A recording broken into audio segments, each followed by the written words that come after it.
And we're live. Oh, man. Good morning. What's up? What's up? I feel like I haven't done this in a while. Oh, it is Friday, September 6th. I hope all the peoples are doing well and, yeah, enjoying their start to the weekend. Late. Not late. Fuck you, Gus. Not late. I was trying to find the NorCal workouts, but they are non-existent somewhere. That's not good. Well, my light just went out. Well, oh well. It's what it is. My light still looks fine. Yeah, I was trying to find their workouts and good morning, good morning, good morning, good morning, good morning, good morning again, good morning. And let's see if we can find anything. Mats, Rete. All right. That's a baby. Oh. Where is this from? I can't even see this shit.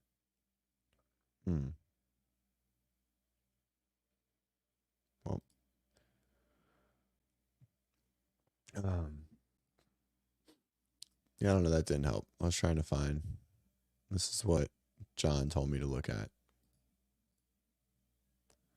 Why does everyone need a fucking wrench? Gus, you can have a wrench, but I don't understand why you need one.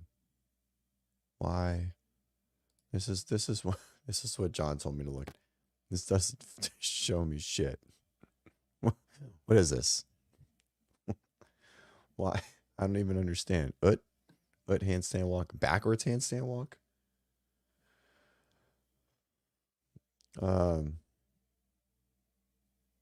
I can handle jerks, buddy.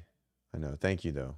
You just handle John when I need someone to be my tribute for a workout. Can you do that? I'll call you in. I'll call you in when needed.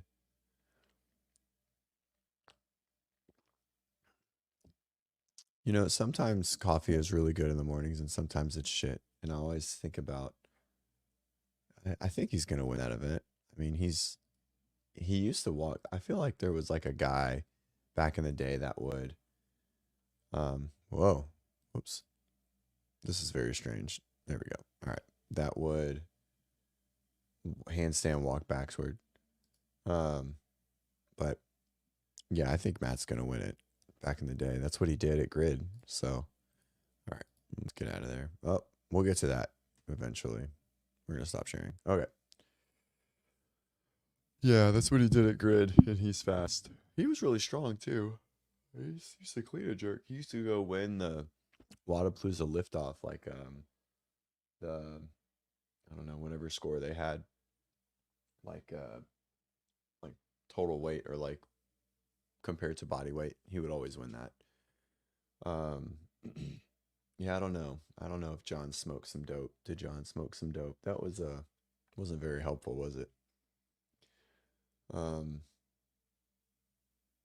Yeah. So they had a brief, but I'm not gonna watch the entire brief for the workout, for all the workouts. I don't know where they are. Maybe Taylor put them up. Let's see.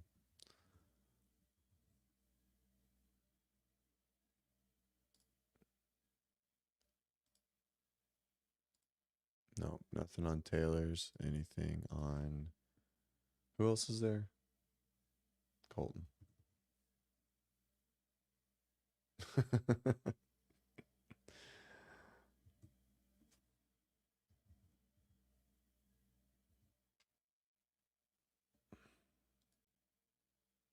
Nothing from Colton either. Anyways, all right. What are we talking about? We were talking about what just happened? Is all my fucking lights going out? What's going on here?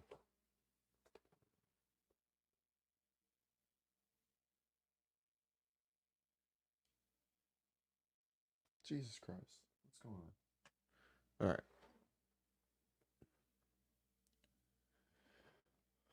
Oh, we were talking about NorCal Classic, and now there's no workouts. And if John smokes dope, which is very unlikely, this is the most likely. Not a chance John has been. I don't know what's happening. All my fucking lights are going on. We're just gonna turn my light on. Here's what it is.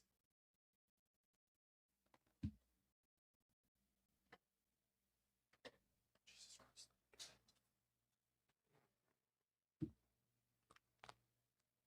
All right, there we go. Okay. All right, so Hiller's there. Oh yeah, maybe Hiller posted something.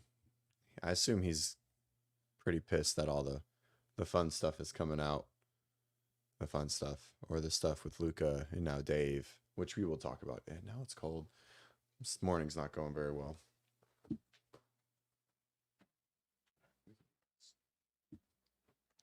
All right, we can do this, I swear. I remember how to podcast. Maybe. Actually, I have no idea how to podcast. I was gonna have a friend on this morning, and he bailed last minute. He's got to get like a, I don't know, colonoscopy or something. He's not old. Hell yeah, we watched it. Let's go, baby. I actually fell asleep early. I had to watch the highlights this morning. They started an hour late. That was too late for me. So, but anyways, it was amazing. Good start to the year. Yeah, it was close. I just saw the last play. Let's see if we can find that last play in the toe tap.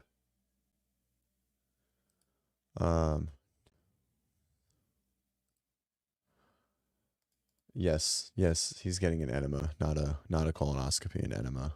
Way better. Dude, you know people do that to get fucked up? That's the craziest shit. Like alcohol enema? Guys, that's wild. That was an advertisement. What? Where's the video? I thought that was a video. There it is.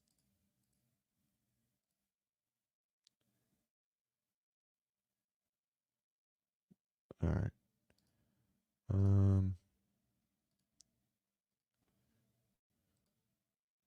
Make it big. There we go.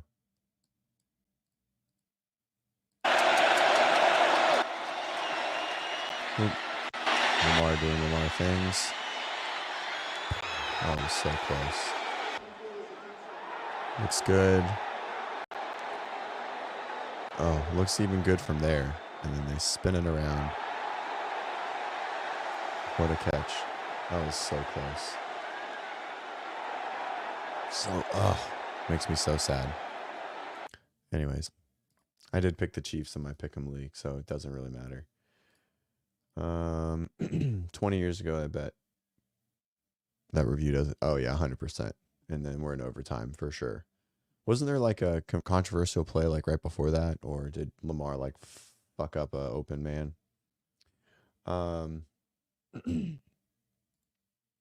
Let's see. Where's our token Canadian and Jesus freak? I like that. They don't join me for my morning stuff. They're lame. They're both awake and messaging me though, but they're busy. I think doing nothing. So they just make me pay them. Yeah, that's what I read. I haven't watched like the full highlights, but it sounded like he wasn't like his over 10 or over 15-yard pass completion rate was like in the dirt.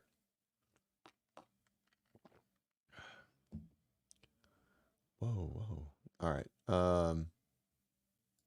What's up, buddy? What's up, Chris? How come it's aggressive. It takes a lot. You know, I coach 30. I coach a lot of people, and I have a lot of other things. If for somehow you guys all start subscribing and becoming a part of our membership, then we'll be on more. But this doesn't make any money, so I gotta do the things that make money, and I can't just sit online and talk shit every morning. Maybe one day. That's my goal. My goal is to do this, but I still I'm a coach, right? I like to coach. I want to coach, and we'll come online and shoot the shit. All right. So for those that don't know, I'm a huge Miami fan. And we laid a spanking to the Florida Gators. And for those of you that don't know, my wife is a massive Gator fan. We have never been in the same state since our start of our relationship when they have played. Just randomly, though. But this was an ass whooping. Cam Ward, transfer from Washington, threw for almost 400 yards and 3 interceptions, and we looked good. Interesting stat that our entire last season, our tight ends had 8 catches for like 140 yards. And today they had 7 catches for like 126 yards in one game. I say it's promising. Everyone says the U is back. I can't say those terms. And we have a super easy schedule, and Clemson and Florida State look like shit. So I have a very good feeling that we have the best chance we've had in a long time. For sure. All right, stop share. All right, where are we getting to? Good morning, Evelyn. Camille, it was the Chiefs and the Ravens. What's up, Slater? Let's go, baby. Come on. It's cheap. Dream job. This is I have the dream job already, guys. I really do. I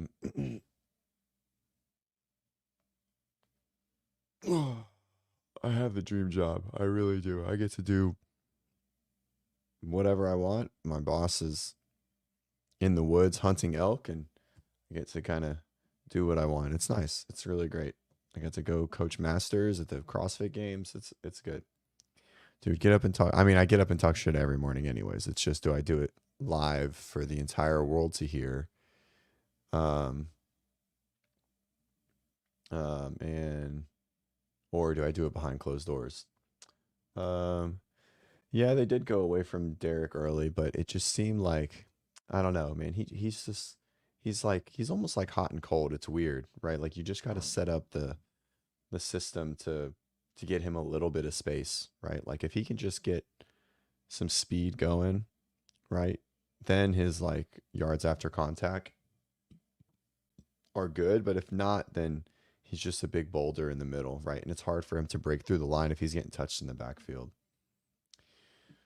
That's all right. I still appreciate you being here. You got kids too broke to be a member. It's $5, but you know, I appreciate it. All right.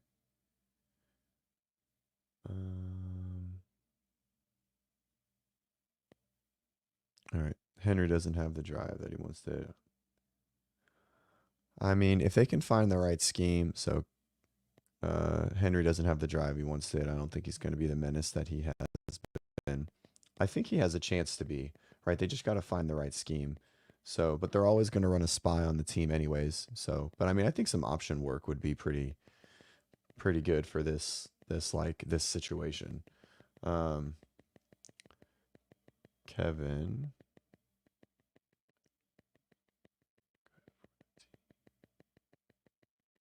All right.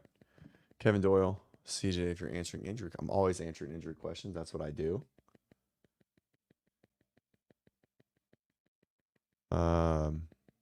How would you prehab? Such an interesting word. Nagging hip issues. Tends to flare up after running. Is sore when I do 90-90. Hips, lifts. So a lot to digest there. Hey, Kevin, why don't you call in? See if the call in will work. I think it'll be quick. It'll make it easier because I'll ask some questions. Uh-oh. There we go. Is there a tapping noise? There is now. Did you guys still hear a tapping noise? I think that was me. All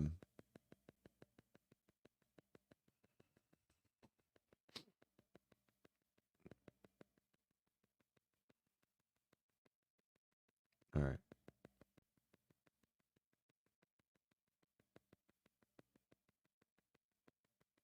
Tapping is still there?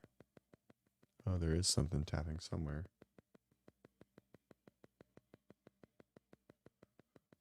Huh. Is it gone? I saw it on my thing. That was weird. Is it gone?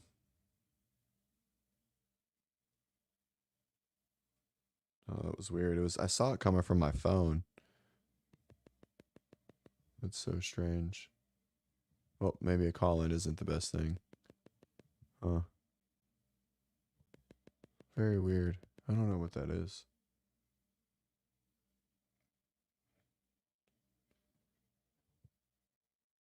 Huh. Let's see if we can get it on again. Back, gone, back, gone. All right, we'll try one more time. We'll connect it again. Let's see if it does it. All right, I think it's gone. All right, I think we're good. Yep. Sorry about that, guys. It was by the mic. Does that do that? I'll move it over here. Probably. I think it was just the Bluetooth. All right. Okay. Cool. We're good. Okay. I'll answer the question.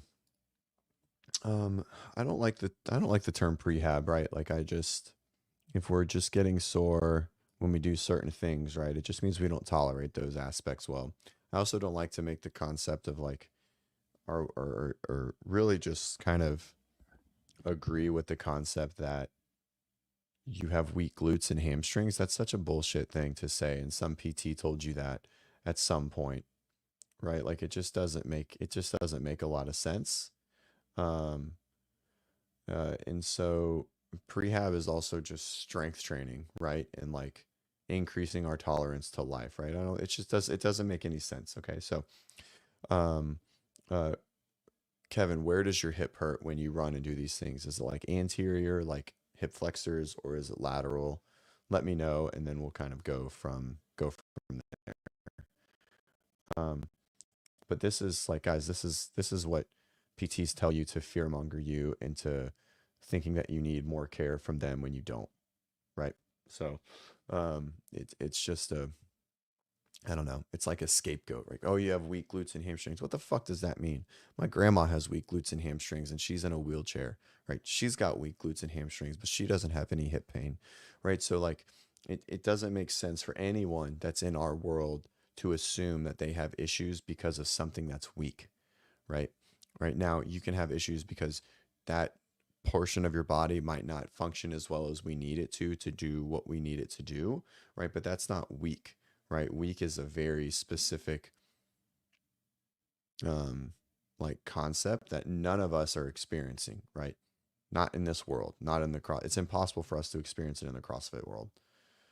Um uh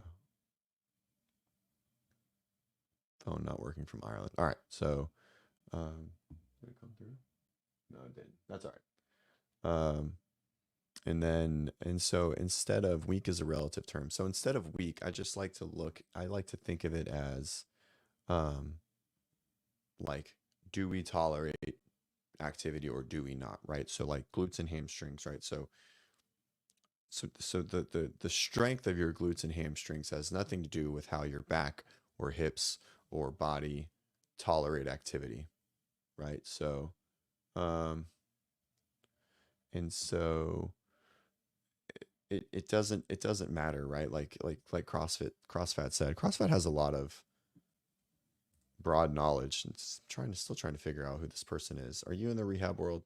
Um, uh, but yes, this is basically it. My glutes aren't on, right? And so can you stand? If you can stand, your glutes are on. If you can walk, your glutes are on. If you can get up from a chair, your glutes work, right? So like that whole bullshit when they're like, "Oh, I turn my glutes on." It's like, "Well, just stand up or like do a hip bridge, your glutes work." Now, do they work as well as we want them to? No, they might not, right? But that doesn't mean they're weak, right? It just means that, right, that that they're not operating it like just like, "Oh, I need to snatch this bar, but I struggle to lock out the catch." It doesn't mean I'm weak, right? It just means that I'm struggling to lock out the catch. And so, So, so Kevin, so answer the question. Uh, so where's your hip pain? Is it lateral? Like, is it like around, like tibia head, like glute med, right? Or is it like anterior or is it posterior? Let me know, and then we'll go from there. Um, yeah. So,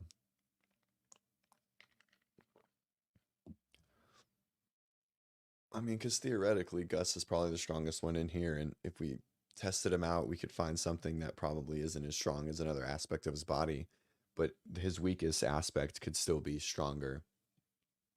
Um, mm, I can send him a link. Outer hip into lower back. All right. Kevin, if you want to come on, I can bring you on for a short time. If you want a link, we can do it live. That's up to you. Oh, Gus. Gus doesn't know my strength. I love it. What's up, Mohammed? Okay, so you've torn both hamstrings. Football pain is an outer hip. Okay, great. Not great. That's no fun. So, um, all right. So when I'm assuming that was years and years ago, right? Depending on how old you were, right? And so if we are coffee for sure, Mohammed, coffee, good morning. Um, if we are thinking, so we have pain when we're running, right? And then when we do 90s, right? So is it a certain distance? Is it a, um, uh, here, Kevin, let's do this. Drop your email. I'm going to send you a link if you want to get on, and we'll do it real quick. Oh, this is a good one. But I'll try and answer because there's just a lot of questions, right? It's hard to kind of go through it, so I'm just kind of taking swings. But um, so when we see some of those things, right, I do like glute and hip exercises for that. Now, again, that doesn't mean that they're weak, right? It just means that they're not tolerating your activity super well, right? I do like 90s, but maybe that range of motion is too much, right? Too much like internal rotation and kind of irritating the hip. So what's something that what people don't realize is that when we do a lot of like deep stretching, like a hip 90 or lift offs, which is like end range strength, um, uh, like a end range conditioning, FRCs, I think functional range conditioning, um, is that's really stressful, right? And so maybe you're not up to the point to tolerate that at that point. So I like to regress that down a little bit. For you, I would like to use, I'd like to prioritize probably like heavy hip thrust, single leg hip work, um, lateral work, things like that. So, but yeah, if you're down for it, you can email me at cj@wodprep.com. If you don't want to put your email on the chat, I'll pull my email up and I'll send you a link, or we can just keep going through here. So, or you can drop your email in. We can do 5 minutes of going back and forth. But that's what I would do. Like I like to prioritize single leg work. And then also I assume there's like a point where there's a mileage or like an intensity of the run where the hips start to hurt. And so finding that dosage that allows you to keep training without increasing that pain is ideal. So not all pain is bad. Some pain is needed so that we can um, stress our body enough to create an adaptation for it to get better, right? So when we think of rehab or even strength training, right? Stress is good until it's bad. Okay. And so what that means is that's how we get bigger, faster, stronger. We stress our body, it breaks down a little bit, and then it adapts, and then it builds bigger, faster, stronger. Okay. So when we muscles, right? So we pull on muscles, they have micro tears. We eat um uh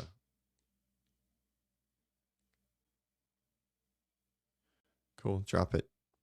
we'll try it out. If it works, it works. If it doesn't, then we'll drop it. So just put your email down or email me, Kevin. I think I don't know if he's behind. Um, so, uh, so stress is good until it's bad, right? So we want to build muscle, we pull on it. But if there's too much stress and we pull on it too hard, what happens? It tears, right? So if we take that same thing with bone, bone is stronger when it compresses. That's how we prevent osteoporosis, right? But if we compress bone too much too fast, what happens? It breaks, right? So stress is good until it's bad. There's a minimum effective dose to create an adaptation, and then there's a maximum or a ceiling effect where that stress is no longer good. Too much too soon. Pain and injury is the same thing. When we're coming back through an injury to get back to baseline, um, uh, when we're coming back to or we want to get back to baseline, right? We have to stress the body so that changes can occur, right? And so if we don't make that minimum effective dose, then we're not going to create any change, i.e., avoidance of movement patterns that cause us issues. And that's what a lot of people do. And so what we see, what we see in the rehab world is that like it's too low. It's not enough stress. Time is just our friend, and they are able to say that they did something because 6 weeks later their pain goes away. Um, and so what we want to do is we want to create enough stress, and so we want to elicit a little bit of a pain response, but not too much because that's too much stress, and then we create another flare up, right? So we find the window. I call it the stress window. So we reach inside that stress window. A low amount of pain is fine. Too much in the stress window, pain over a 5 out of 10, that's not okay. So a little bit of pain is fine. A lot of pain is not fine. So um, and then for those things, that you mentioned, I like single leg work, um, lunges, lots of lunge work, step ups, um, single leg balance work, things like that. But it really depends on like how irritable you are or how sensitive it is, like how long it takes for the flare up to come, et cetera, et cetera. So there's a lot of nuance in there. So, um, okay. Um, Chris, what was better? P90X, P90X 100%. It's not even close. It's not even remotely close. Now, who looks better? Is it Tony or the other dude? I think the other dude, I can't remember his name. That other guy looks like a freak still. Um, uh, but P90X is way better. Dude, I still rip some ab ripper X every now and then. Hmm. All right.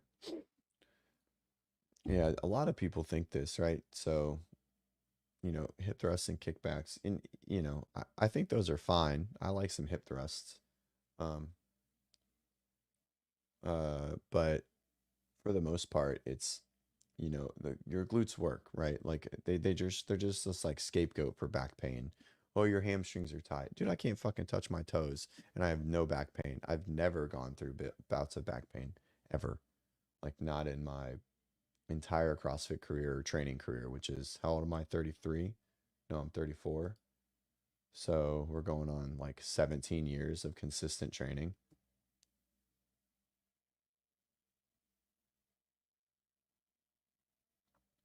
Um, oh man.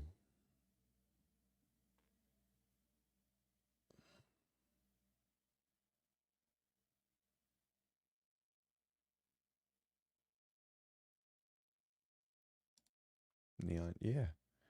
Tension is a real thing, right? Stretch reflex, being super flexible is highly overrated. Now, we want to be flexible enough to do at least our ability, um, like to do what we need it to do, right? You got to be able to do an over.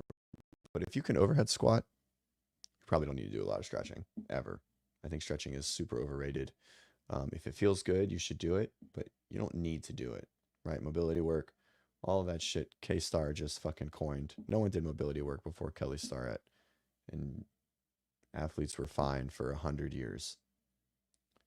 So, um, or thousands of years. I don't know, however you want to define an athlete. Good topic. Trying to go heavy. It's nerve-wracking, right? Like, and obviously you want to be smart with progression, right? And so graded exposure or progressive overload, however you want to define it, right? If you want to squat 300, you don't just take swings at you don't just take swings at 300. You build up from wherever your squat is, right? So, mm, pistols suck. I think it's a stupid movement.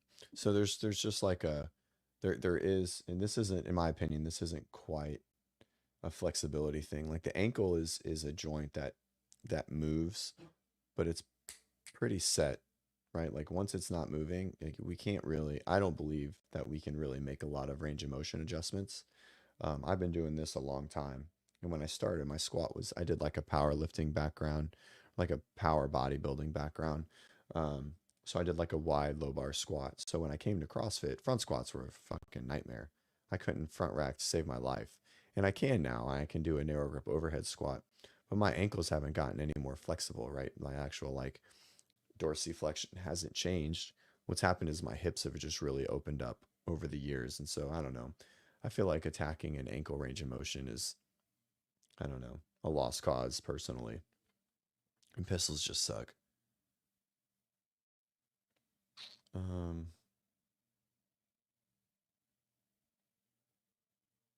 um, I love it. Um, this is perfect, right? It's CrossFit cured 20 years of back pain, right? And so why did it cure it? That's the question. Does anyone have an answer? I know the answer, right? I don't know the answer. I think I know the answer. I'm very confident in my rehab knowledge, but why do you guys think CrossFit cured his back pain? Tennis pro. Is that what you do? Like professionally? My right wrist barely moves anymore. Huh. Are lifters really just for people with bad ankle range of motion? So no, there are people with good ankle range of motion that still use them. But John's a great example. John has all the range of motion in the world, but it does naturally when you increase your ankle range of motion. Um, uh, Jesus Christ. When you increase your ankle range of motion, right? So when we put a lifter on, naturally we're able to move our knees further forward, which moves our center of gravity, right? So the more forward we can move our center of gravity, the more upright our torso can be, which means we're going to be in a better position to front rack or be in the bottom of a front squat, catch a clean, or receive a snatch from overhead, right? In the bottom of an overhead squat. So if you have all the range of motion you need, then you don't really need lifters. Those people like them more so because they're very, very, very stable, right? So, um, um, so to my question, why did, um, as a tennis pro who had back pain, it's very unlikely that he had a weak core, right? And so, uh-oh. And and so this is interesting. So I asked the question. The question is, why did CrossFit cure Chris's back pain? Right? Strong core, right? Chris said QL, and then he learned to stabilize better. And I don't think it's any of those. Okay. I think people don't realize that they go into this avoidant behavior once they start getting back pain. Okay.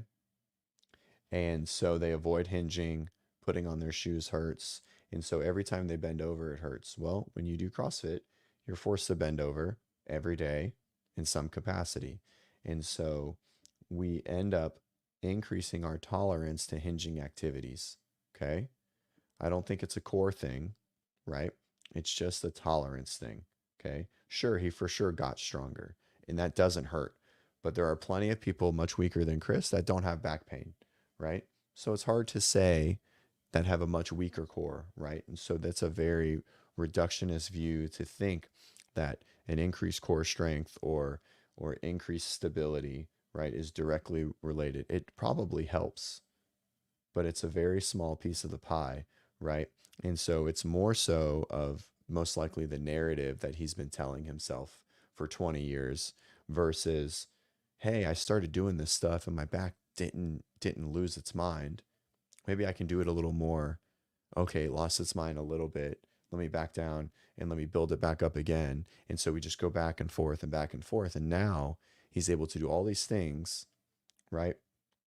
Bending over, doing the yard, whatever, playing tennis, etc. And it's because CrossFit opened up his kind of like a tolerance window, right? Because it forces you to hinge over, it forces you to express intensity, it forces you to move load. And so because it forces you to do all these things, think of it as just us learning how to tolerate activity, not so much getting stronger, right? Or learning how to brace or anything like that, right? It does all of those things, but it's more so that it just forces you to learn to tolerate all of these things that you weren't tolerating before, right? Um, and so within that, we get stronger, we brace better, maybe we get more range of motion, and so they're all little factors of it, right? Think of it as like a big pizza, right? And so all those factors are like a little slice, okay? But they all just increase. They're all just little slices on this concept of like I just I'm tolerating it better, right? And it could be more aware of your body, but it's really just this like pain is a threat response, okay? And so since pain is a threat response, our goal with trying to get out of pain is to reduce the threat response. Okay? So when you're in pain for a really long time, right? When you do a similar pattern or something that usually causes you in pain, your body is predisposed and learned, and it's prepared to have that pain response because it thinks that this is a dangerous thing. Okay.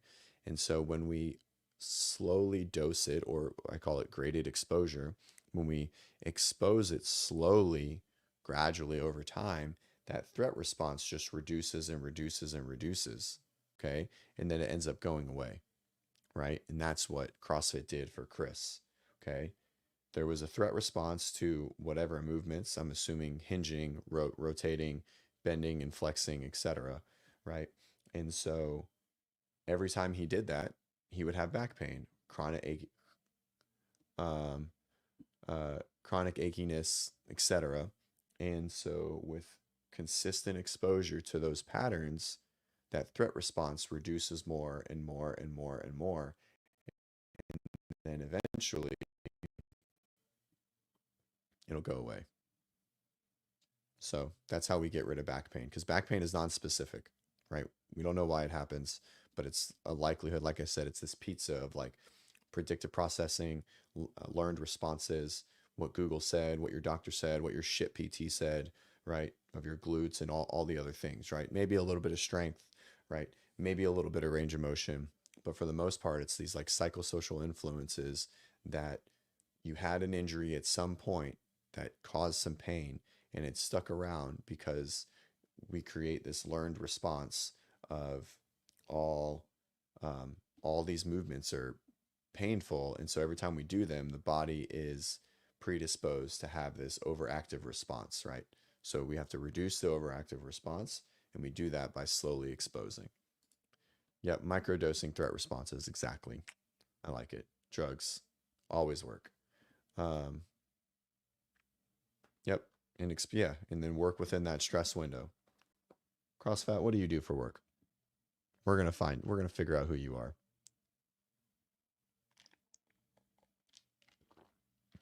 Oh, this is a good comment. Avera said, doing range of motion with load promotes range of motion more than mobility training. 100%. And what do we call that? That has a name. Does anyone know that name?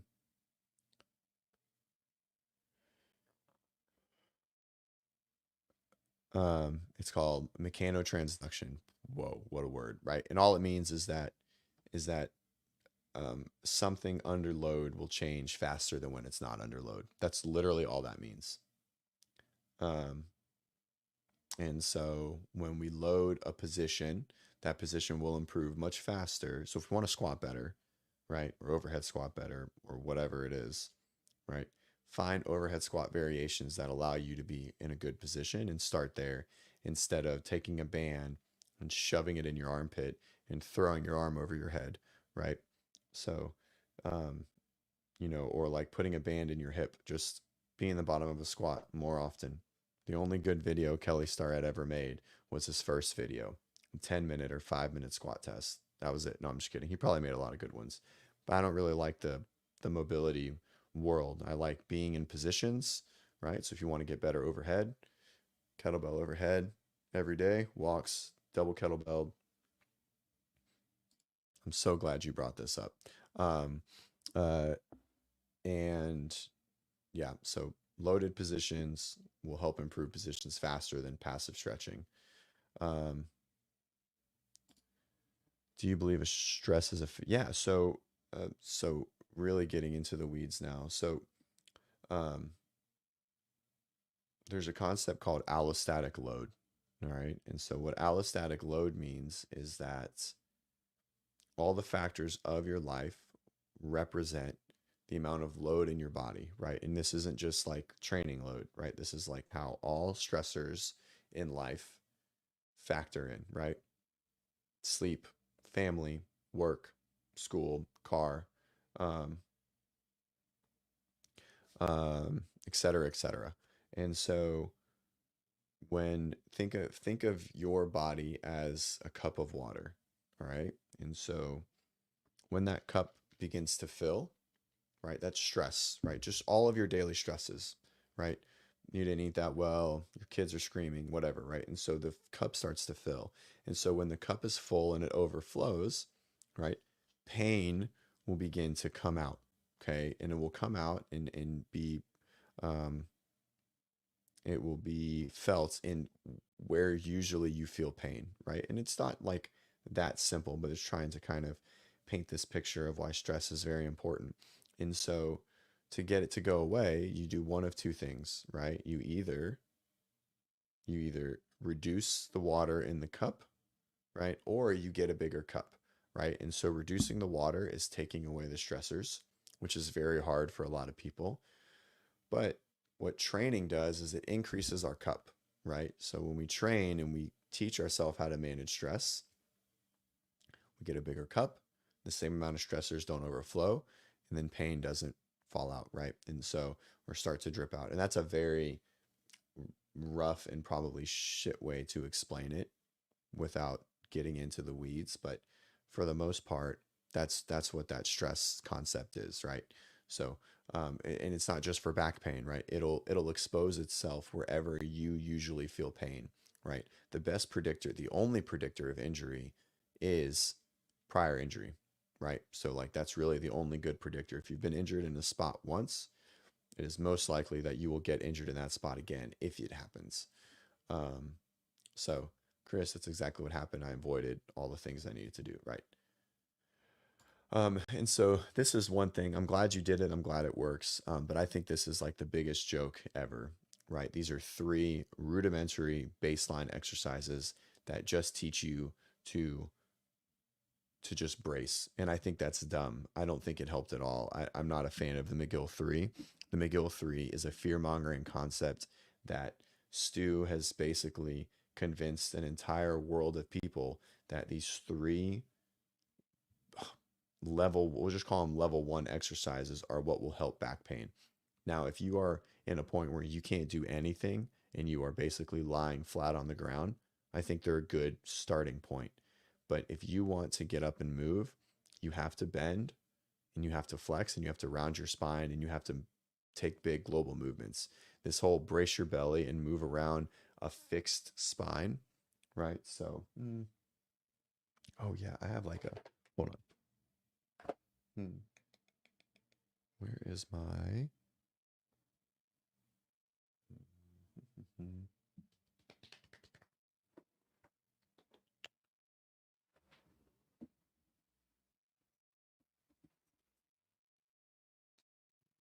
so think about the spine of what it is, right? It's a bunch of vertebrae, right? And they all move fluidly, independently of one another, okay? Not fully independent, but they move separate from one another, right? Well, the way McGill conceptualizes it is that he wants all of them to be very still, and then you just move around basically a fixed apparatus. Well, the spine doesn't do that. It's not a rod, right? If it was a rod, then or if it was supposed to move like that, then it would be a rod, right? It's not. It's not a rod. It's a bunch of different segments. So the concept that we should brace them perfectly and always move around this fixed brace is insane. Research has shown that we can't even do that. It's physically impossible. So, um, so instead of thinking like that, I like to think of it as like, how can I help you tolerate flexion? Because that's what hurts, right? No one hurts when we're in perfect positions, right? You hurt at the bottom of the squat when the hip starts to round. You hurt when you bend over to tie your shoes, right? Most people don't hurt when they're like having that perfect form deadlift at a lighter load. They hurt when they like, like go to pick up their kid or their little dog or whatever, right? So I don't like Stu. I think he's a fear monger, and all of his science is based on pig studies.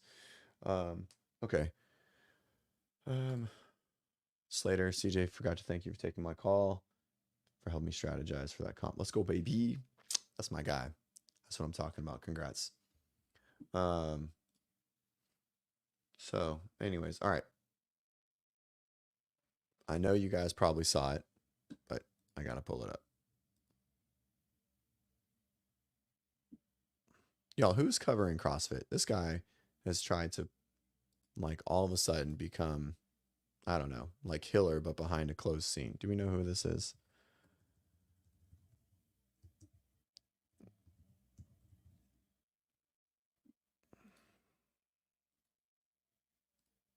I've been doing CrossFit a long time. Long time. I've been doing CrossFit a long time, and I have never seen Dave publicly apologize and admit that he did something wrong. I'm just saying, bad luck. Luca's letter is rough. It's rough, right? But I've never seen Dave apologize and admit that he did something completely wrong. First time I saw him apologize was the first night of the CrossFit Games when he said, "I'm sorry." And this is the second time. And I've never seen him admit that he was just flat wrong. So I read Luca's post this morning, and I would like to apologize to him and the entire Jukic family. I should never have said that the decision to continue the CrossFit Games in August was blessed by their family. At the time, the decision was made to continue the games and allow our athletes to compete, and we respected those athletes who decided to withdraw. This decision was made by CrossFit. I never intended to put the weight of this decision on Luca, the Jukic family, or our CrossFit athletes. I've never been in a situation like this before, and I absolutely made a mistake, and I sincerely regret any pain I've caused. Ooh, hot, hot take for sure. Um, yeah, man, it's a tough one, like it. I've been doing CrossFit for 14 years, um, and 14 years? No, 11 years. No, a little over. It's somewhere in the middle, somewhere in there. And yeah, this is different for sure. Some will say he's backtracking to save his ass. Some will think that he's sincere. Um, History will generally tell us that he's not sincere, but I don't know. I'm a Dave fan, so I'm probably biased in general, but it was um it was an interesting one to see this morning. There's a lot of likes on it. Um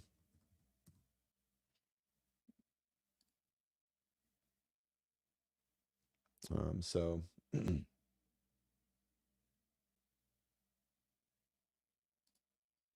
well, this is also the concept, right? And so my question is, where was Don when talking to Luca?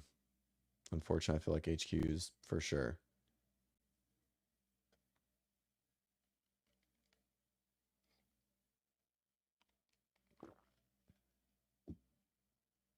Um, yeah, this is interesting, right? I was very confident after seeing Dave at the Masters games that he was going to um, be good. This is obviously a pretty tough one um, to stomach. Luca's message, right? And so it really boils down to like the words minced with Dave and Luca. It's not your decision. But I mean, like in theory, it wasn't his decision, right? This is a multi-million-dollar decision. You know, it doesn't seem like he gave good graces. Um, and uh, and then also the media thing. And I've heard about the media thing too, but I've also heard that it was communicated and it just didn't make it down to the right people fast enough. Or like there was a miss. Um, so somewhere, right? I don't know how true that is or whatever. Um, and so, uh, yeah, I don't know about that one. So, where was Don when talking to Luca? Yeah, I don't know. I don't, does Don need to be there? Right? I don't know. I don't have an answer. Um, um, Probably as the CEO. Um, Nicole was there, which is interesting. That was the first time we heard that. Um, but yeah, I don't know. It's an interesting one. Tough to know. Never do anything. He will never do anything but this with the Jukic family. He he knows what happened. Uh-oh. Bennett's making noise. Go back to sleep. Um, what happened was under his watch and he feels the weight. He's sincere. This isn't about athlete issues. This is about death. Oh, sure. Yeah, yeah. I mean, this is way over the PFAs and whatever they're, complaining about. So, um, yeah, I agree. Complex situation with no good answers. I truly believe there's three sides to every story for sure. I would think that handling this situation, Don should be involved in any way and always. And all I keep seeing is Dave. Where's CrossFit's apology letter? Um, Agreed. Yeah, I don't think we're judging him. We're just kind of, um, yeah, I mean, I don't, yeah, I think it's sincere for sure, right? Is it too late? He got quote unquote caught. I don't know. I mean, I'm a Dave fan. I hope Dave stays around, but that Luca letter was rough for sure. Um, yeah, as long as we haven't walked in a person's shoes, we have no right to judge. Agreed. Um, yeah, it's tough. This is such an interesting situation. It's so unfortunate for Luca and Anya and Lazar's family and everything. Um, um, yeah, good point. There's a Dukic side, a CrossFit side, and the truth. Yeah, I don't know. Does Luca benefit from lying at all or stretching the truth or anything like that? I mean, it doesn't seem like anything was stretched at that point. I don't know. Yeah, I don't really want to speculate on any of that. Oh, that felt nice. Yeah. We got a lot of Dave lovers in here, right? If Travis's lazy ass would get up, he'd be fighting on the other side. Um, Dave is an amazing dude. He's achieved so much. Maybe the games have just grown too big for him to handle. I mean, that's definitely a case, right? I mean, if we're just talking about other stuff, um, uh, if we're just talking in general, right? I mean, it's big, right? Is it something like should he just program them and then someone else should direct the games, right? Or I don't know, or should he just run the games and let someone else program? You know what I mean? Like, is that seems like doing both of those is a really huge thing, right? So, um, yeah, I don't know. Oh, I mean, we've learned that someone else can program the games pretty effectively. Um, I don't know. Yeah, I have no idea. But it does seem sincere in general, I think.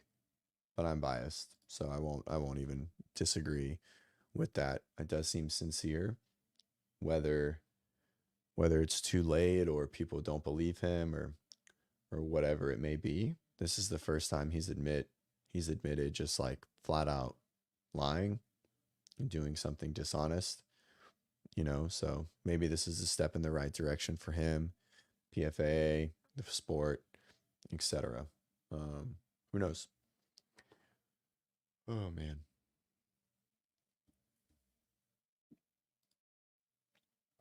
Um, I mean, yeah, it doesn't seem like he was asked, right? Like just based on that little conversation. I wonder if Dave meant by it's not your decision that he was trying not to put the weight of everything on their family. Could have been a misunderstanding in the tone. I mean, it doesn't seem like they asked, right? Like it seems like he said we want to continue the games as a tribute to Lazar. Uh, and so then the response was, you know, um, we want to continue the games as a tribute. I'll just share the screen, right? In a shape I was mentally at that moment. I said many things, but most important. So this was. It sounds like this was in the same conversation or in the same back and forth. I don't care. Nothing will bring him back. I don't think I'm clearly thinking clearly. So this decision should not be up to me. And I don't. Like right there, just like you said, it could have been. He wasn't asking. He was saying, and then Dave's poor tone and maybe poor empathy was just like it's not up to you, anyways, like, hey, we weren't, it isn't up to you, we're going to make this decision, we just wanted to know if we had your blessing. I don't know, right? Not trying to defend it, that just sounds so bad. For sure it's hard to fight that one. um we'll never know the exact conversation. People choose to believe what they think. Dave staying as director will be hard in the short term. Over time it'll get better. Yeah, I agree. I think I agree to that. I think it will. um so yeah, it'll be interesting to see, right? We're just in such a tumultuous time. I just wish we could just fucking not be, right? God, it's so exhausting. Um, um, mhm. Looks like no one wants to call in. It's fine. We'll take our banner down.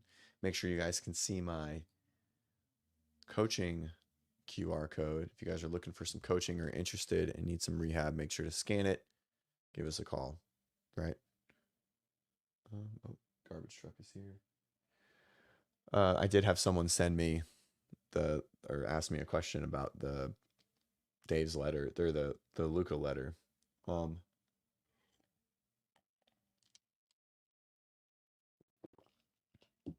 um, yeah, this is true. This is also another point that I wanted to get to, right? So it's not your decision anyway. I hear that as maybe a warning that regardless of how anybody feels, CrossFit is going to do what they want and to please their investors. Well, so a couple things. I think there was a lot of conversation before Dave went into that room with him and Don and a couple billionaires, right? And um, so with that kind of pressure behind him, right? He probably didn't have a choice. I don't think it was Dave's decision to move on with this $200 million company to the CrossFit Games or not, which is probably a make or break, right? I think he probably wanted to deep down, but I don't think it was his decision. You know what I mean? There's a lot of people with a lot more money than Dave and Don that are pulling the strings. And so we always have to remember that this is a big company with a lot of money. And it is amazingly unfortunate. Like someone someone died, you know, but it's a lot of money um uh to be floating around. I mean, uh yeah, I mean it's hard. I think the games I think deep down, it probably was not right for the games to go on, but I think it had to, or I think we would have lost the sport. I just don't, I just would, I don't know. I think it would have been CrossFit. I think CrossFit would have, I think CrossFit would have folded, right? I mean, just how much money. I mean, I assume that the amount of money they make from sponsors and ESPN and ticket sales, right? It barely covers them um, uh, it barely covers them to run the games, right? Which means that assuming it costs, you know, nine figures plus to run the games, right? I mean, could you just imagine taking a $20 hit? And I'm not like valuing Luca's or Lazar's life to money, but that's where people are thinking. You know what I mean? It, death happens, and it's amazing. It's the worst thing. Literally, it's the worst thing. But it's a, this thing is big. It's big, right? It's not like a weekend competition where someone had a heart attack on the floor, you know, and I mean, it's big, right? And it's hard to stop something this large, you know, because of even a death. I just can't. It's very, yeah. Um, I think this is very accurate. I don't think Dave has as much pull as people think. I agree. I think he did. And I mean, even clear, like we saw the rise, the meteoric rise of the sport, right? And then we saw the complete fucking disaster of 2000 after the 2018 games, right? Because the boss decided that he didn't want to fucking Instagram anymore, right? So Greg just completely shattered the sport and the company just on a whim, right? Private equity can do the same thing, and so I don't think he ever had as much pull as we think, right? It always had to go through Greg. Greg just gave him the reins, um, and I think it's probably even less now. Um, Clooney's the short-term gain of continuing the games may come back to hurt them in the long run, specifically regarded to their reputation.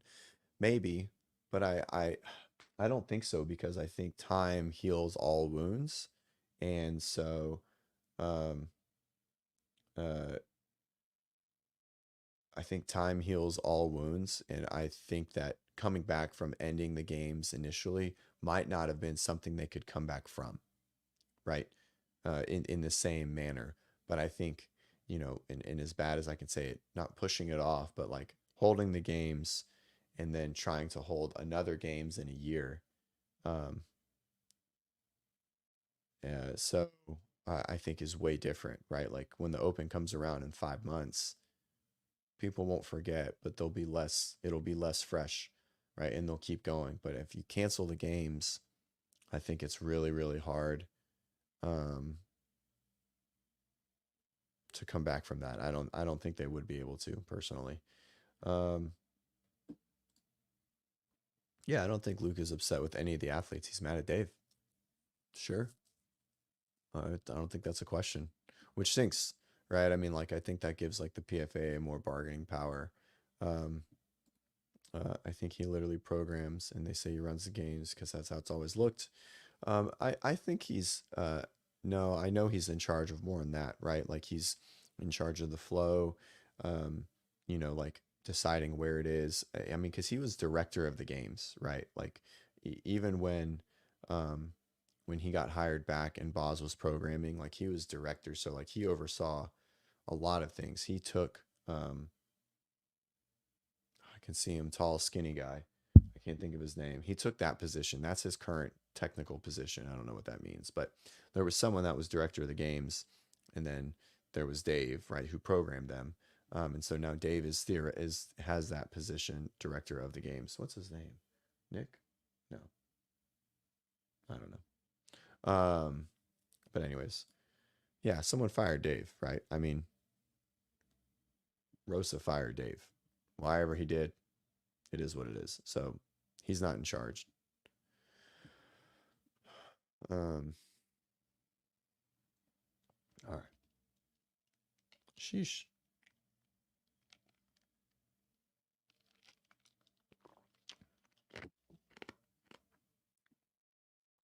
Hmm. What else is there to talk about? So I've only had um like a few weeks or like I don't know, a couple hours a week to train in the past few months. Um, but oh God, I guess we're still gonna talk about it. Fine. I just thought we were gonna move on. Ugh. Um, should Dave resign? Once the investigation is complete, move back to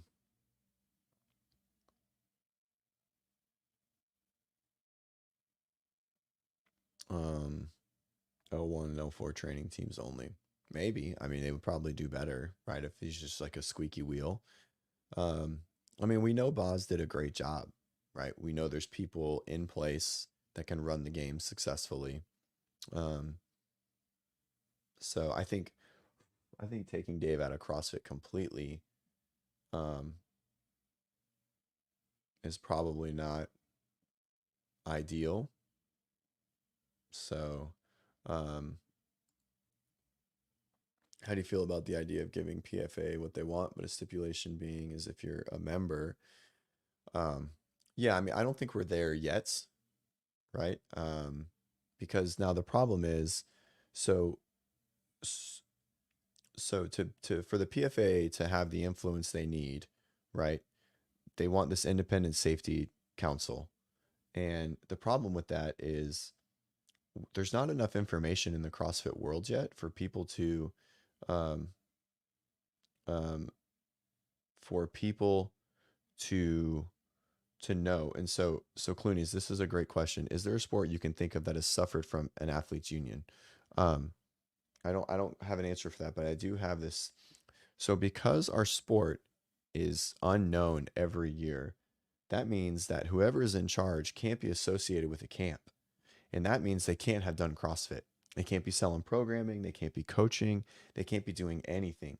And so that means we're going to have to pay them a lot of money because they're going to have to be ex CrossFit athletes that understand safety. There are obviously are some probably medical professionals on this safety council, but there has to be high level or ex high level CrossFitters on this council for that um, uh, for that to be effective because you can't just put medical professionals on there that don't know shit about CrossFit, right? Even if they know a lot about CrossFit, if they've never been in the trenches and at the highest level, I don't think they're going to be able to make great informed decisions. I just don't think they are, right? Like, I'm not saying that Rich Froning is the man to be on the council, but let's just use him. If we wanted him to be on the council, he would literally have to stop all of this stuff. They represent 25% of the athletes at the game. So how could he be on the company or on the council without having a bias because they're going to have privy to the unknown and unknowable in the workouts. And so that's the problem with this advisory council is I don't know where or who does that, right? Like who are the CrossFitters that end up being on it, right? Because everyone is going to have bias. They're going to have friends. They're going to be able to tell, and it's going to happen. And leaks are going to be there, right? Um, anyways, that's my challenge with this independent safety council. I think if you can just find a way to get medical professionals on there, then that's great. But if there's ex athletes and they start having privy and information to knowledge and workouts prior to the competition, it's going to get leaked even more. And that's the challenge, right? Because so on other sports, it doesn't matter, right? It's an offense and a defense. Um, uh, uh, but so there's an offense and a defense, right? So it doesn't matter who's on the board. It doesn't help anyone that's currently playing, right? But because we don't know what we're doing and it's an individual sport, right? It would, and so it would be, it's very hard for athletes to be on this board because they know current athletes that are training, right? So everyone is going to be biased, right? Natalie, I just asked because it sounds like Brent wants the job, but still wants to compete. Even if he didn't want to compete, they have a, um, they have a he has a program and he has friends and he coaches people. So um uh maybe, but but so like someone like Bill Grundler, CrossFit senior firefighter, yeah, that would be great. He still has friends that are competing. Okay, he still has friends, and there would still be a huge chance. We just have to trust them that they're not going to tell, right? And so I don't know if they want to put that. I think that's a lot to ask. I'm going to get back to the master stuff. Why not let everyone know the workouts ahead of time? Um, it's different. This is told. Why not let everyone know? Imagine the Super Bowl where you kept the field size, the type of ball, and various other rules of the game secret until game time. But that's not the point of the sport, right? It's an offense and a defense, and they play and they scheme based on the rules that are allowed, right? That's the whole reason. If we knew the tests everyone would just train the test, right? Like if you have all the answers to the test, you don't study any of the other information. You just train the test, right? And it's a totally different concept. All right, we can get into that. And so I think a safety council can be good. I just don't know what that answer is yet without creating a bias or basically taking probably the most unique part of our sport, preparing for something that you don't know, right? And reducing that integrity. So okay, moving on. We're going to talk about masters. All right. All right. Everyone be nice in the chat. Okay. Here we go. How prevalent is the PED use for the masters? So they all get tested, top 5, every group. Everyone gets tested still. It's the same exact process. It's the same people that are in. It's the same people that drug-free sport that test for the games. Okay. Now, when you see people like old Frank or whoever the fuck Hiller was talking about, that dude is most likely clearly using drugs. I don't think it's any more prevalent than in the individuals. I think it was probably more prevalent for a lot of people before they were ever any good, right? And so it is, I think, just as prevalent. I don't think on the female side in the older age groups, they all look pretty normal. But for the most part, I think it's probably just as prevalent or just as not prevalent. I think if you looked at percentages and we could really get a true estimation, it's probably very similar from a percentage use. And so Hiller's this is like where it is, right? Like there's a point where there are objective limitations to doing what you want to do, right? We went over it 100 times. Went over it with Bob and Joe. Yes, they wanted a longer event. They wanted multiple longer events. But because they're trying to make money, they're trying to set a foundation for it to be a big event, right? Then I think it was the right play. Okay. But they had to shorten some stuff. They had to lengthen some stuff, right? They had equipment limitations. Okay. They had, they had to keep it within these certain parameters. And so there was a lot of outside limits on how they were allowed to program. And I think with all of those limitations taken into account, I think they did a really good job.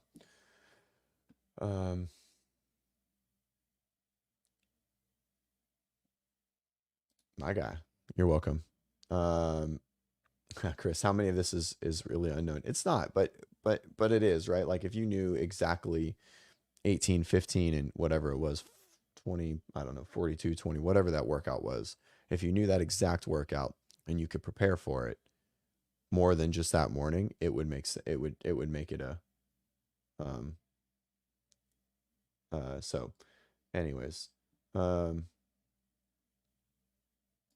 yeah. And so this is what it is, right? And it's for most of them is probably TRT. And so this is the challenge point. If you low dose,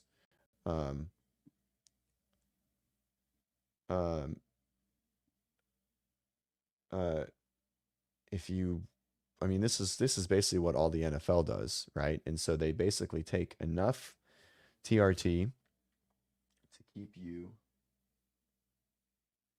to keep you inside of normal ranges, then you're not going to pop, right? So, she got tested, so we'll see, right? Pinheiro in the 40-44, which is so crazy. Regardless of her drugs, she's still probably pretty fit.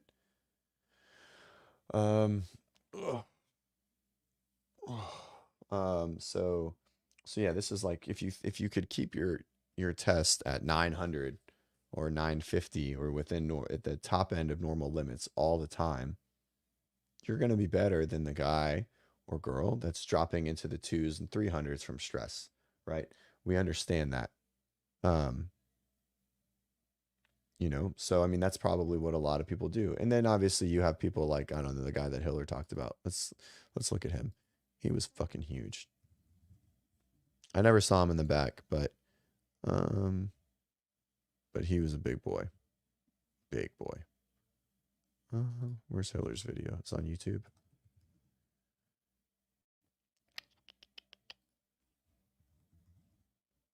That dude had such a bubble gut. He didn't take just TRT. He was well past TRT. Dude, this guy is ginormous. I mean, he was pretty muscular already, but like just the bubble. I mean, you see the bubble gut, right? This guy we all live on. Is it this guy, the bubble gut, right? And then I mean, you know, no reps or no reps, and they suck, but I mean, you can just tell just by, I mean, like, where's this one? This. This is a bubble. This is like a bodybuilder bubble gut, right? Like this guy's taking some growth hormone, almost guaranteed to be that kind of size. Clooney's, yes, they just get tested there, right? And that's the fault. I mean, there's no way to prevent that because you don't know who's gonna win, right? Like there's so much in professional sports, big sports, it's easy, right? Because you have like the professionals and they're on all the teams. They're billion and billion and billions of dollars of money going into them. And so it's easy to test them, right? Um, and so it's totally different than CrossFit when so if this guy's in the 40, there's a different 40 guys that could come out at any time in the year, right? Maybe they've never even, maybe they've just like, you know, maybe they just missed out. So we can't test 300 people in every age group, male and female, throughout the year, right? I mean, that would cost millions of dollars. It just isn't, there's just we don't have an answer for it yet. So yes, they only get tested once a year. And if they do like a big competition, maybe, right? But they not in the Masters division. Wadapalooza might test Masters. Gus still harping on movements and workouts are different. Yes, this is basically what I was saying. Imagine if the Chiefs had the Ravens playbook. Yeah, I agree. You should take a lot fucking more. Exactly. Right. When I did TRT, it only took me to 550. You need way more.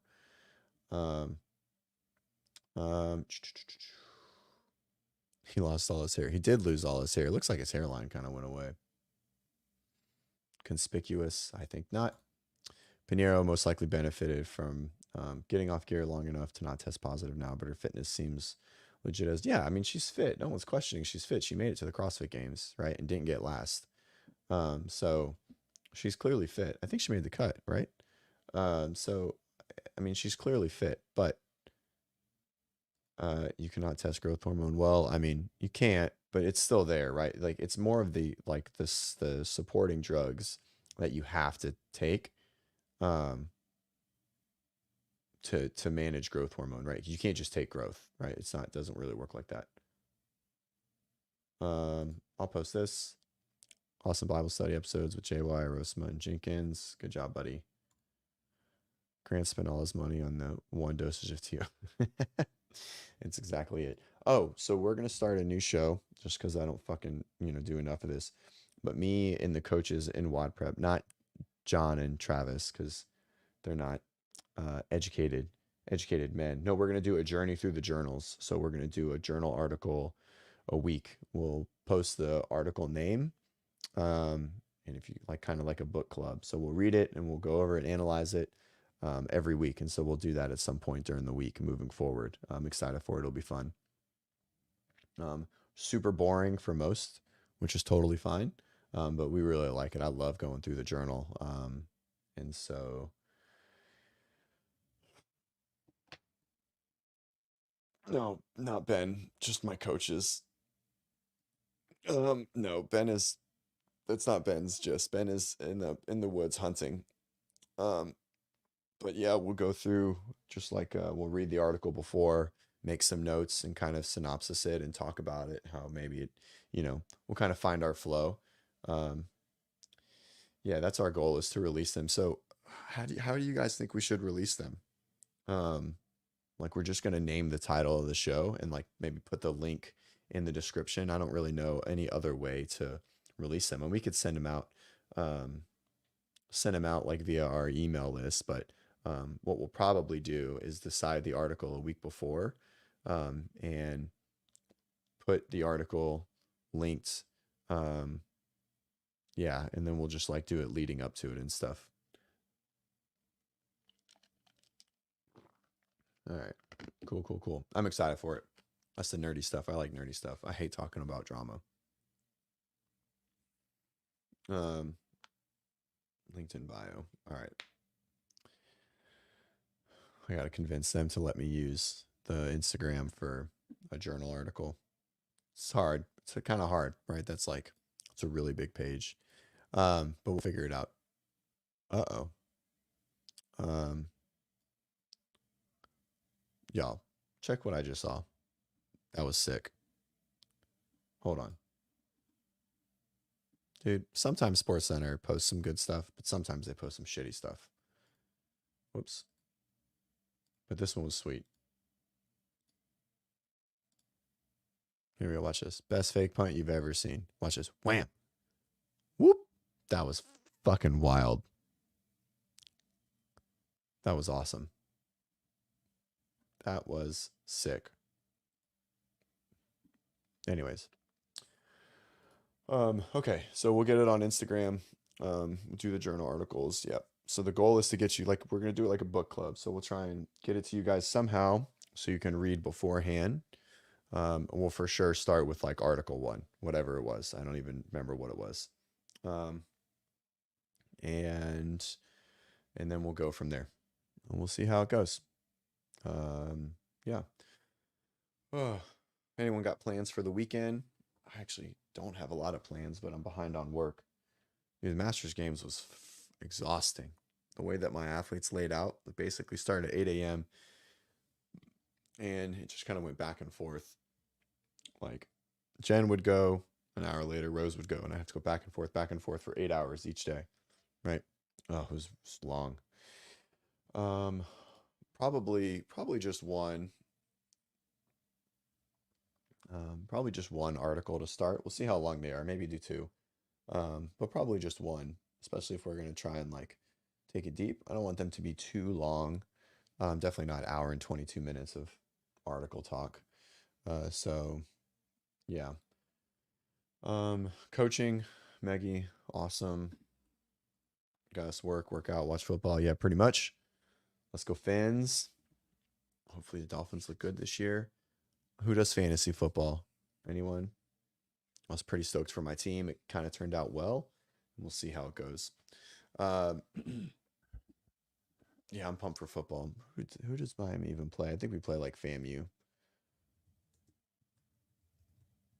Yeah, FAMU.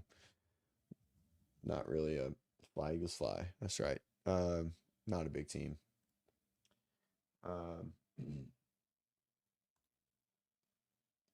I can get on the Eagle train. I like them, but I'm a Dolphins fan through and through till I die. And we play the Bills next week, Monday Night Football. Start with the Jags. I think that's the easy, nice little warm-up game. And then we play the Bills. I think the Bills are going to be trash this year. Personally, I don't think they're going to have it, but we'll see. Josh has to keep. This guy. Funny. If only there's a good program for Masters athletes. I think there is. We have a pretty decent one. One of our coaches was top 10 in 35 to 39. Our our 55 and 60 and we're both top 10, top 5, and our 45 was top 20. So yeah.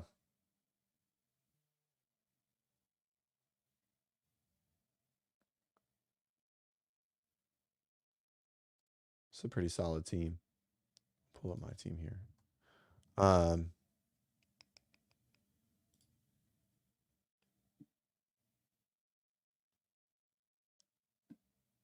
Don't judge my name.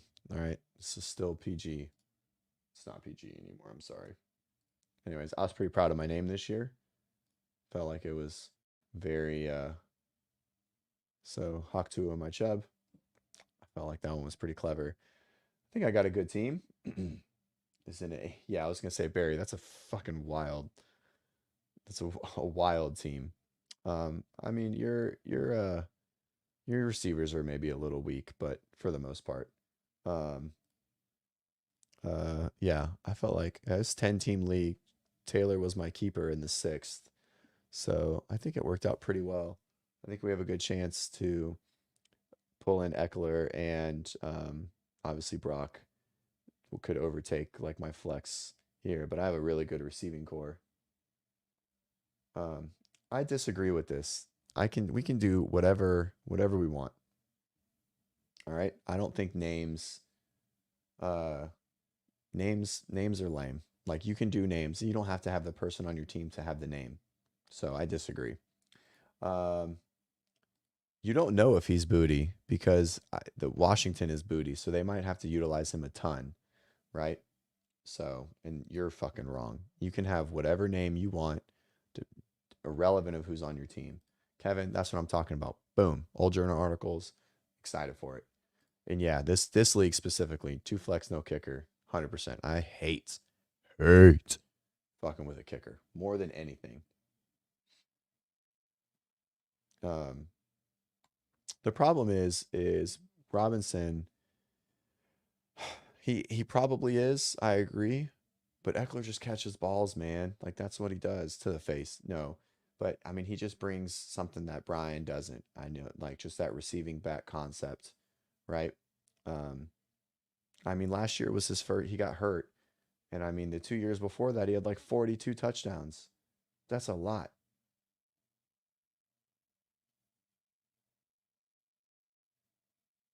Yeah, not like Eckler. I don't think so.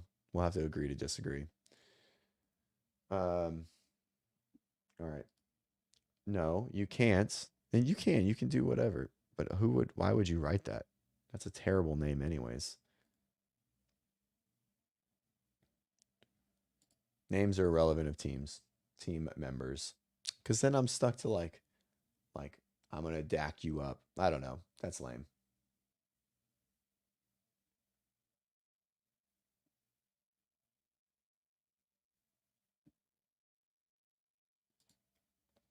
Mm, eh. Yeah, he was a big pull. Okay. Um, all right. Anything else? Any last minute stuff?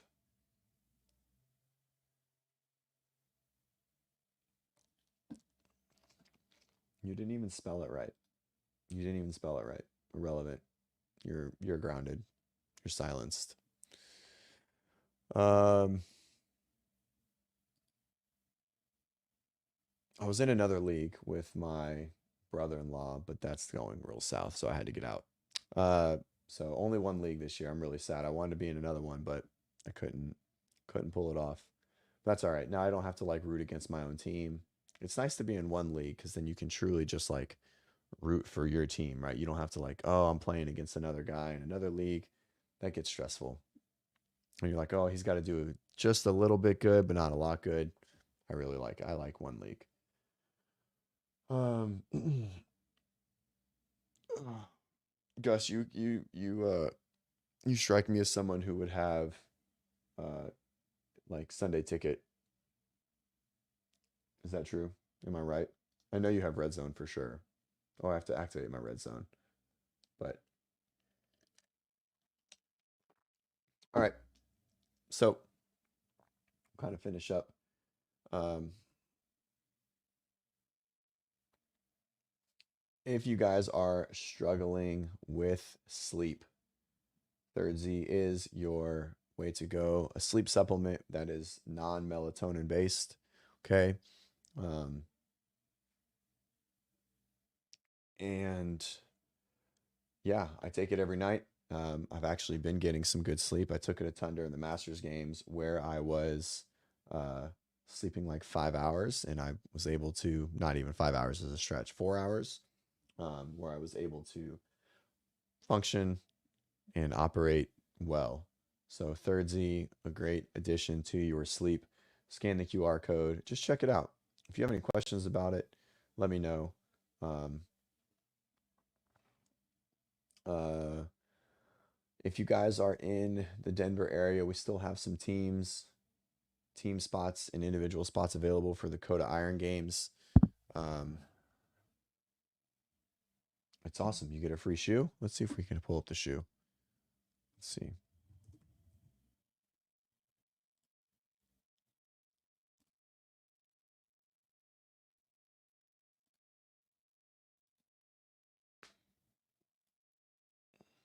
Oh, they're all videos. Here we go.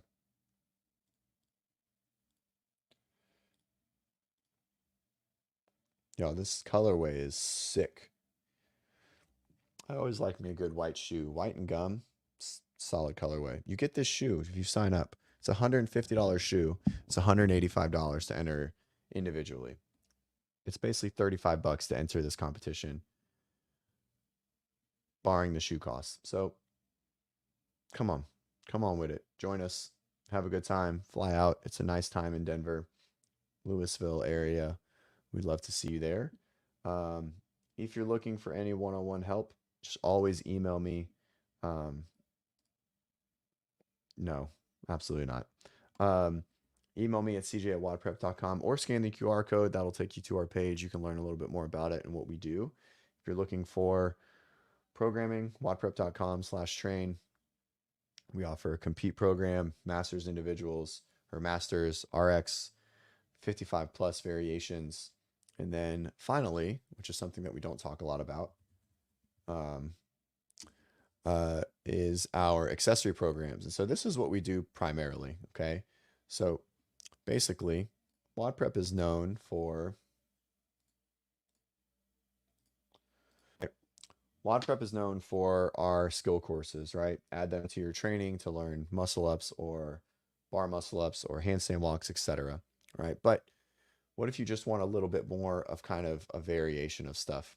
So we have six accessory programs that can be added on to any class program or current program that you have. We have a gymnastics track, 15 to 20 minutes, a beginner and an advanced, where we're just touching gymnastic skills all the time, not learning a specific skill, but just getting touches on skills.